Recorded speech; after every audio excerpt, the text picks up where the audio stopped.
हर UFC champion की एक ऐसी फाइट जो मैं 2026 में देखना चाहता हूं, तो ये वीडियो इसी के ऊपर रहने वाली है जहां पर इन मैचअप्स को देखते हैं। बट हाँ, यहां पर एक चैंपियन की मल्टीपल फाइट्स बन सकती हैं, बट मैंने पूरी ट्राई की है कि एक चैंपियन के बस एक ही फाइट बने या फिर एक डिवीजन से एक मैचअप बने। तो वीडियो को स्टार्ट करते हैं फ्लाईवेट डिवीजन से, और ये एक नो ब्रेनर है। मैं यहां पर देखना चाहता हूं फ्लाईवेट चैंपियन जोशुआ वैन को एक और बार लेजेंडरी पेंटोजा के साथ फाइट करता हुआ। वैन और पेंटोजा दोनों के बीच में अनफिनिश्ड बिजनेस है, क्योंकि लेट्स बी ऑनेस्ट, बेशक जोशुआ वैन चैंपियन है, बट सबको पता है कि जिस वे से पहली फाइट गई थी उसकी वजह से डेफिनेटली रीमैच होना चाहिए दोनों के बीच में। जहां पर पहली फाइट में ऐसा नहीं था कि पेंटोजा हार गया फाइट को, बल्कि वो इंजर्ड हो जाता है, वो कंटिन्यू नहीं कर पाता है फाइट को, इसीलिए जोशुआ वैन चैंपियन बन गया। तो फॉर श्योर मेरी ओपिनियन में जो सबसे इंपॉर्टेंट फाइट फ्लाईवेट डिवीजन की बनती है, जो मैं अज्यूम कर रहा हूं हर कोई भी देखना चाहता है, वो जोशुआ वैन और लेजेंडरी पेंटोजा की रीमैच ही फाइट है। और इसी के साथ जितनी भी पहली फाइट चली है जहां पर पेंटोजा ह्यूज प्रेशर के साथ आ रहा होता है जोशुआ वैन के ऊपर, तो हम इमेजिन नहीं कर सकते हैं कि रीमैच भी एग्जैक्टली सेम जाने वाला है। इसके बाद बैंटवेट डिवीजन की बात करें तो यहां पर भी काफी लोगों को नो ब्रेनर लग रहा होगा कि पीटे यान की फाइट मेराब के साथ होगी, बट मैंने यहां पर ये वाली फाइट को नहीं रखा है। अब मोस्ट लाइकली दोनों के बीच में ट्रिलॉजी फाइट डेफिनेटली होने वाली है, बट एक और मैचअप जो मुझे लगता है बहुत ही ज्यादा क्रेजी हो सकता है, वो है बैंटवेट चैंपियन पीटे यान वर्सेस उमर नुरमागोमेडोव का। पहले भी दोनों के बीच में फाइट होने की टॉक चल रही थी, बट फाइट नहीं बन पाती है। तो अब 2026 में हाई टाइम है कि दोनों के बीच में फाइट हो जाए, और अगर ये फाइट एक चैंपियनशिप बेल्ट के लिए होती है तो फाइट को देखने में और ज्यादा मजा आएगा। दोनों ही फाइटर्स ऑलराउंड फाइटर्स हैं, बट ऑब्वियसली जो पीटे यान की मेन स्ट्रेंथ है वो उसकी स्ट्राइकिंग है या फिर बॉक्सिंग बोलो, वेयरएज उमर की जो मेन स्ट्रेंथ है वो उसकी ग्रैपलिंग या फिर रेसलिंग बोलो। पर क्योंकि दोनों फाइटर्स अपनी फाइट गेम को मिक्स कर सकते हैं, तो देखने में ये भी मजा आने वाला है कि क्या उमर यहां पर पीटे यान के साथ ज्यादा स्ट्राइकिंग करता है,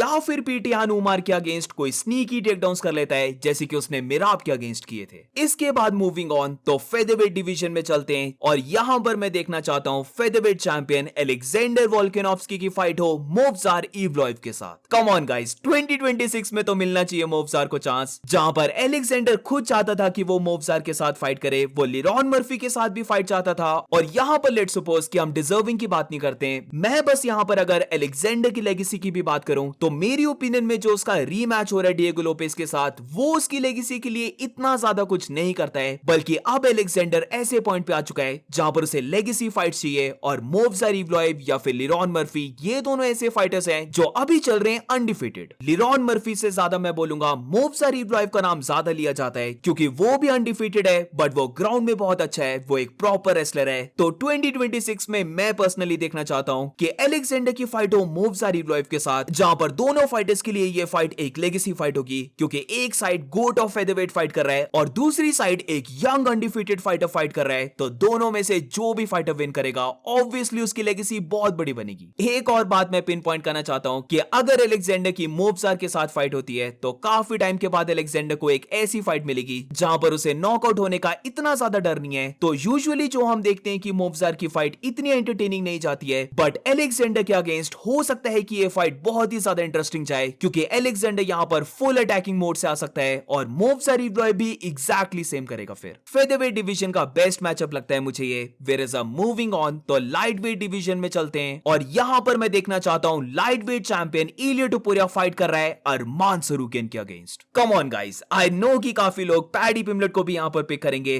बट हर किसी को अंदर से पता है जो इलिया टुपुरिया के लिए सबसे हार्ड मैचअप है, और अभी लाइट वेट डिवीजन का बूगी मैन बना हुआ है, क्योंकि अपेरेंटली उसके साथ कोई भी फाइट करना नहीं चाहता था, और नंबर 1 होने के बाद भी उसे टाइटल शॉट भी नहीं मिल रहा है। तो मेरे लिए बस और बस अरमान सरूकिन है जिसकी इलिया टुपुरिया के साथ फाइट होनी चाहिए। दोनों के बीच में ट्रैश टॉक भी बहुत ज्यादा हुई है, तो ऑब्वियसली अब जो मैचअप बनेगा वो बहुत ज्यादा इंटेंस बनेगा। इसके साथ दोनों का सेम साइज और दोनों ही फाइटर्स ऑलराउंड फाइटर्स हैं, बट हाँ, यहां पर इलिया टुपुरिया ज्यादा अपनी स्ट्राइकिंग को शो करता है, वेयरएज अरमान सरूकिन ज्यादा अपनी ग्रैपलिंग को शो करता है। अब बेशक इलिया टुपुरिया को एलीट लेवल की रेसलिंग आती है, बट तब भी मुझे लगता है अभी लाइट वेट डिवीजन में जिसकी सबसे डोमिनेट रेसलिंग है वो अरमान सरूकिन की है, क्योंकि टेक डाउन करने के बाद वो जिस वे से अपने ओपोनेंट्स को बीट करता है वो चीज बाकी फाइटर से बहुत ज्यादा डिफरेंट है। वैसे भी अगर हम देखें तो अभी लाइट वेट डिवीजन में इलिया टुपुरिया के अगेंस्ट अरमान सरूकिन ही एक ऐसा फाइटर है जो उसकी पेस को मैच कर सकता है, और अनलाइक बाकी फाइटर्स जो बस इलिया टुपुरिया के साथ स्ट्राइकिंग करने का देखते हैं, अरमान सरूकिन एक ऐसा फाइटर है जो डेफिनेटली इलिया टुपुरिया की ग्राउंड गेम को टेस्ट करेगा, जहां पर वो फर्स्ट ही राउंड से देखने वाला है कि वो कैसे इलिया टोपुरे को ग्राउंड में लेके जाए। बट ये वाला मैचअप होने के लिए बस हम होप ही कर सकते हैं कि यूएफसी जो अरमान सरूकिन से पिस्ड ऑफ है वो अब न्यू ईयर में पुरानी बातों को भूल जाएं और उसे या तो डायरेक्टली टाइटल शॉट दे दें या फिर उसे बस एक और फाइट करने पड़ रही है और उसके बाद तो उसे डेफिनेटली टाइटल शॉट मिल रहा है। नंबर 1 पे अरमान ऑलरेडी बैठा है और अभी तो उसका कोई मैचअप भी नहीं बनता है, तो देखते हैं कि उसकी नेक्स्ट फाइट किसके साथ होती है। बट अभी लाइट वेट चैंपियन इलिया टोपुरे की जो सबसे क्लोज फाइट और सबसे हार्ड फाइट बन सकती है वो फॉर श्योर ऑन पेपर तो लग रहा है अरमान सरूकिन की ही रहेगी। और अब मूविंग ऑन, तो अब बात करते हैं वेल्टरवेट डिवीजन की, जहां पर इस डिवीजन में मैं देखना चाहता हूं वेल्टरवेट चैंपियन इस्लाम महाचेव की फाइट हो इलिया टोपुरे के साथ। ऑफ कोर्स मैं इस मैचअप को कैसे भूल सकता हूं, आई मीन ये मैचअप तो लास्ट ईयर से चलता आ रहा है और अभी यूएफसी में जो सबसे बड़ा मैचअप बन सकता है, यहां पर सारे फाइटर्स को इंक्लूड कर लो, ये मैचअप गारंटी इस्लाम महाचेव वर्सेस इलिया टोपुरे का है। आई नो कि अभी वेल्टरवेट डिवीजन में बहुत सारे ओपोनेंट्स हैं, कार्लोस प्राटिस है, माइकल मोरालेस है, कमारू उस्मान को बोला जा रहा है कि उसकी फाइट हो सकती है इस्लाम के साथ, बट 2026 में मैं डेफिनेटली देखना चाहता हूं कि इस्लाम की फाइट इलिया टोपुरे के साथ हो, जिधर वैसे तो ये फाइट पूरी लिखी हुई है कि व्हाइट हाउस के कार्ड में होनी चाहिए, बट अनफॉर्चुनेटली ऐसा लग रहा है कि ये फाइट व्हाइट हाउस के कार्ड में नहीं होने वाली है। तो होपफुली इस्लाम महाचेव अपनी नेक्स्ट फाइट को विन करे और इलिया भी अपनी पर्टिकुलर फाइट को विन कर रहा है लाइट वेट डिवीजन में, और फिर जाकर ईयर के नेक्स्ट हाफ में इन दोनों की सुपर फाइट हो रही है। इस्लाम ने भी बोल दिया कि वो फाइट कर लेगा और इलिया टोपुरे तो बार बार इस्लाम को कॉल आउट कर रहा है और उसने बहुत ही ज्यादा ट्रैश टॉक कर दिया है। तो ऑफ कोर्स ये जो रीमैच होने वाला है, इसका जो बिल्डअप होगा मान के चलो बहुत ही ज्यादा इंसेन रहने वाला है और ये लग भी रहा है कि 2026 की सबसे बड़ी फाइट बन सकती है, जहां पर फाइट की इंटेंसिटी बहुत ही बड़ी होने वाली है और फिर हम देखेंगे दोनों के बीच में एक्चुअल फाइट। दोनों फाइटर्स ऑलराउंड फाइटर्स हैं, बट इस फाइट को हम मे भी ऐसा देख सकते हैं एक स्ट्राइकर वर्सेस ग्रैपलर के बीच में, जहां पर रिसेंटली तो इलिया टोपुरे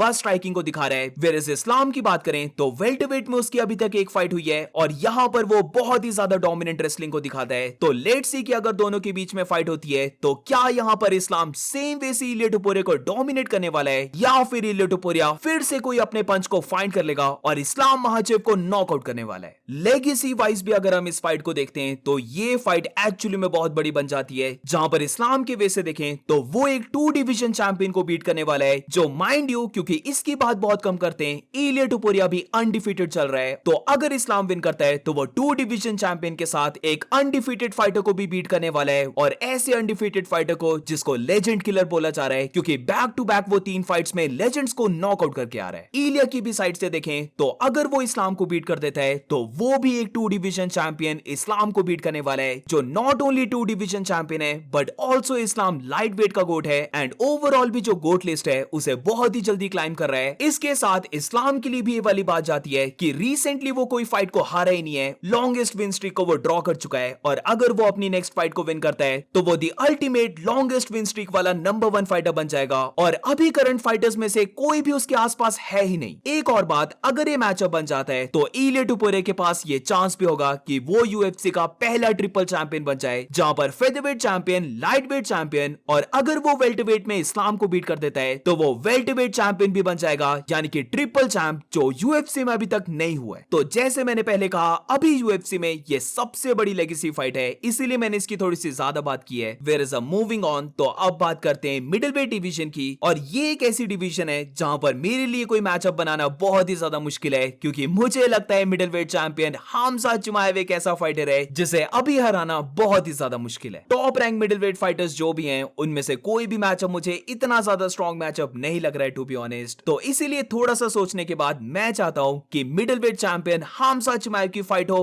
कमारू उस्मान के साथ। लिटरली रिसेंट टाइम में एक ही ऐसा फाइटर है जिसने हमजा चिमाएव को सबसे ज्यादा ट्रबल दी है, और वो भी उसने हमजाद के साथ शॉर्ट नोटिस में फाइट को लिया था, यानी कि कमारू उस्मान। हमजा चिमाएव वर्सेस कमारू उस्मान, यही मुझे ऐसा मैचअप लग रहा है जो सबसे ज्यादा क्लोज और सबसे ज्यादा इंटरेस्टिंग मैचअप है, क्योंकि सबने पहली फाइट में देखा है कि क्या हुआ था। तो इसीलिए अगर दोनों का रीमैच होता है वो भी चैंपियनशिप बेल्ट के लिए, तो ये मैचअप बहुत ही ज्यादा बड़ा बन जाता है, जहां पर मे भी कमारू उस्मानी एक ऐसा फाइटर है जो हमजा चिमाएव के टेकडाउन्स को डिफेंड कर सकता है। दोनों के बीच में जो पहली फाइट हुई थी वो बहुत ही ज्यादा क्लोज थी, जहां पर मे भी कमारू उस्मान के पास ही है हमजा चिमाएव की रेसलिंग आंसर, बट हाँ यहाँ पर कमारू उस्मान की भी इतनी बात नहीं कर सकते क्योंकि चैंपियन को भी रिस्पेक्ट करनी होगी। और वैसे भी देखा जाए तो बेशक दोनों के बीच में जो पहली फाइट थी वो एक क्लोज फाइट थी, बट पहले राउंड में हमजा चिमाएव ने डोमिनेट किया था कमारू उस्मान को। पहली फाइट में वो उस्मान को फिनिश नहीं कर पाया, इसका ये मतलब नहीं है कि वो रीमैच में भी फिनिश नहीं कर पाएगा, क्योंकि हमजाद के पास हर वो एक एबिलिटी है जिससे कि वो कमारू उस्मान को फिनिश कर दे। तो ये मैचअप अभी अगर तुम करंट मिडिलवेट फाइटर्स को देखोगे तो बहुत ही अच्छा मैचअप बनता है। और अब मूविंग ऑन, तो अब चलते हैं लाइट हेवीवेट डिवीजन में, और ये भी एक ऐसी डिवीजन है जहां पर एलेक्स परेरा का अब नेक्स्ट ओपोनेंट ढूंढना या फिर उसका परफेक्ट मैचअप ढूंढना, ये चीज थोड़ी सी टफ है। तो इसीलिए मैं यहां पर चाहता हूं जो light heavyweight champion Alex Pereira है वो लाइट हेवीवेट में फाइट ही ना करे, बल्कि वो हेवीवेट डिवीजन में चले जाए और वहां पर उसकी फाइट हो हेवीवेट चैंपियन टॉम एस्पिनल के साथ। यही तुम बोल सकते हो एक ऐसी डिवीजन है जहां पर मैंने थोड़ा सा एक्सेप्शन किया है, जिधर मैं चैंपियन को अपनी बेल्ट को डिफेंड करने के लिए नहीं बोल रहा हूं, बल्कि मैं चाहता हूं कि चैंपियन अपनी बेल्ट को विकेट करके हेवीवेट डिवीजन में चले जाए और वहां के चैंपियन टॉम एस्पिनल के साथ फाइट करे। वो जो काफी कोल्ड पिक है वो हर किसी ने देखी है, जहां पर एलेक्स परेरा फाइट करने के लिए रेडी हो रहा है और टॉम एस्पिनल उसे प्रॉपर वे से घूर रहा है। तो ये वाला मैचअप ऑलरेडी पहले से बना हुआ है। तो अब 2026 में मैं चाहता हूं कि एलेक्स परेरा हेवीवेट डिवीजन में अब चले ही जाए और वहां पर उसकी फाइट हो हेवीवेट बेल्ट के लिए। पहले जब इस मैचअप को लेकर बात होती थी तो काफी लोग ये मानते थे कि टॉम एस्पिनल रैग डॉल करने वाला है एलेक्स परेरा को, जहां पर एलेक्स परेरा के पास कोई भी चांस नहीं होगा। बट अब ये बात थोड़ी सी चेंज हो चुकी है, क्योंकि जिस वे से टॉम एस्पिनल और सीरिल गान की फाइट हुई है,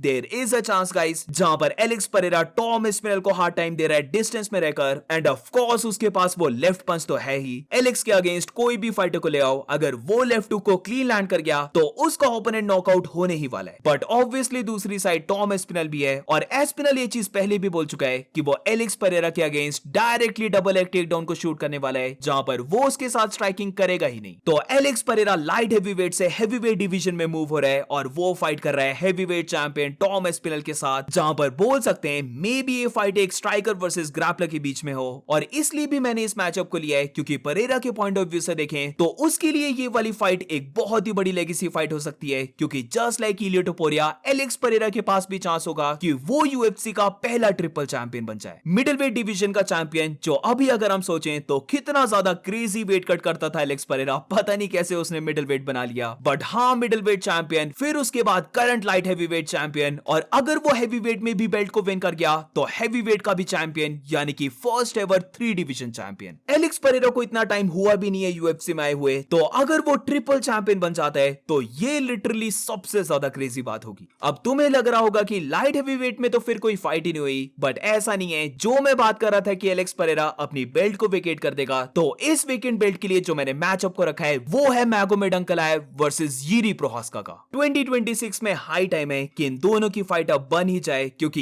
ये दोनों fighters top rank light heavyweight fighters हैं। और वैसे भी अगर हम देखें तो रीसेंट टाइम में ये दोनों फाइटर्स बस एलेक्स परेरा से हारे। अगर एलेक्स परेरा नहीं होता तो गारंटी इन दोनों में से ही कोई चैंपियन होता भी। तो अगर लाइट हैवीवेट की बेल्ट वेकेट हो जाती है तो यही दोनों फाइटर्स हैं जिनको मैं विजन कर रहा हूं कि बेल्ट के लिए फाइट करें। और वैसे भी तुम बोल सकते हो कौन ही देखना नहीं चाहेगा इन दोनों की फाइट को, जहां पर क्रेजी फाइट करेंगे ये दोनों फाइटर्स। यिरी प्रोहास्का का हमें पता ही है, वो फॉरवर्ड मार्च करने ही वाला है, और मैगोमेड अंकलाएव के पास बहुत ही अच्छी ग्रैपलिंग है, वो एक ऑलराउंड फाइटर है। और क्योंकि दोनों फाइटर्स बहुत ही ज्यादा फास्ट फाइटर्स हैं, तो लग रहा है कि ये फाइट एक वॉर जाने वाली है। अब इसके बाद मूविंग ऑन, तो लास्ट मैचअप के बारे में बात करते हैं, यानी कि हेवीवेट डिवीजन की फाइट, जहां पर ऑब्वियसली मैं देखना चाहता हूं टॉम एस्पिनल फिर से फाइट कर रहा है सीरिल गान के साथ। अब आई नो गाइस, मैंने टॉम एस्पिनल की फाइट को ऑलरेडी एलेक्स परेरा के साथ मैचअप करवा लिया है, बट वो चीज मैं एलेक्स परेरा के पॉइंट ऑफ व्यू से देख रहा था। बट अब अगर मैं हेवीवेट डिवीजन के पर्सपेक्टिव से देखूं तो ऑफ कोर्स यहां पर चैंपियन की रीमैच फाइट होनी चाहिए गान के साथ। दोनों के बीच में पहली फाइट में आई पोक होता है, तो इसीलिए फाइट एक नो कॉन्टेस्ट बन जाती है। बट इंपॉर्टेंट यहां पर यह है कि जिस वे से फाइट जा रही थी उसकी वजह से जो रीमैच को देखने में मजा आने वाला है वो नेक्स्ट लेवल हो जाएगा। सबने अज्यूम किया था कि टॉम एस्पिनल डोमिनेट करने वाला है सीरिल गान को। टॉम के पास तो रेसलिंग है, और सीरिल गान का हर किसी को पता है उसका वीक पॉइंट रेसलिंग ही है। तो ऑलमोस्ट हर कोई मान के ही चला था कि टॉम के लिए ये फाइट एक इजी फाइट रहने वाली है, और ऑड्स भी हमें ये बता रहे थे कि सीरिल गान एक मैसिव अंडरडॉग है फाइट में। बट जितनी भी ये फाइट चली है और जिस वे से फाइट ये प्ले आउट हो रही थी, सब शॉक हो गए थे फाइट को देखकर, क्योंकि जो भी विजन किया जा रहा था उससे फाइट कंप्लीटली ऑपोजिट जा रही थी। अब हाँ, जो फाइट थी वो काफी क्लोज जा रही थी, तो ऐसा नहीं बोल सकते कि सीरिल गान फाइट को विन ही करने वाला था। बट एक चीज तो पक्का बोल सकते हैं, सीरिल गान जिस वे से फाइट कर रहा था उसने हर किसी को शॉक कर दिया था, जहां पर वो अपने जैब से टॉम एस्पिनल के नोज को बस्ट अप कर देता है। और इसीलिए तो हर कोई शॉक था सीरिल गान की परफॉर्मेंस को देखकर। इन दोनों का जो रीमैच है, जो होपफुली हो जाए, क्योंकि टॉम थॉमस स्पिनल की अब डबल आई सर्जरी होने वाली है, तो होपफुली वो जल्दी रिकवर हो जाए, क्योंकि इन दोनों की जो रीमैच फाइट होगी वो सच में अभी हैवीवेट डिवीजन के काफी टाइम बाद एक बहुत बड़ी फाइट होने वाली है। एंड दैट्स इट गाइस, ये थे सारे चैंपियंस के मैचअप जो मुझे लगता है सबसे बड़े और एंटरटेनिंग भी बन सकते हैं। But do let me know in the comments तुम्हारी क्या ओपिनियन है एंड कौन से ऐसे चैंपियंस हैं जिनके तुम मैचअप को थोड़ा सा डिफरेंट रखोगे। सो दैट्स इट गाइस, अगर तुम्हें वीडियो अच्छी लगी हो तो please make sure to like subscribe. मिलते हैं नेक्स्ट वीडियो में।